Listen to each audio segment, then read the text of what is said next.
Kinumpirma ni Catherine Bernardo na hiwalay na sila ng kaniyang ka-love team at nobyong si Daniel Padilla matapos ang 11 taong relasyon. Sa ni Kath, lumaki siya sa industriya na hindi nagpapadikta at mapalsa natanggap na paggabay at best support system. Gumagawaan niya siya ng desisyon para sa sarili, lalo na kahit pagdating sa pag-ibig.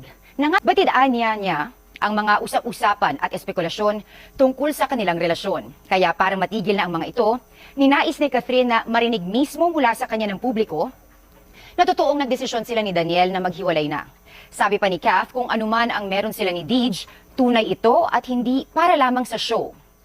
Sinubukan anya ng Kathniel na ayusin ang kanilang relasyon pero kailangan nilang tanggapin na hindi na maibabalik kung anuman sila dati. Unfair din anya na magpanggap sila na walang naging pagbabago. Sabi ni Kath, nitong mga nakalipas na buwan ay naging mahirap ang sitwasyon para sa kanila ni DJ. Sa huli, ipinapaalam ni Catherine kay Deej na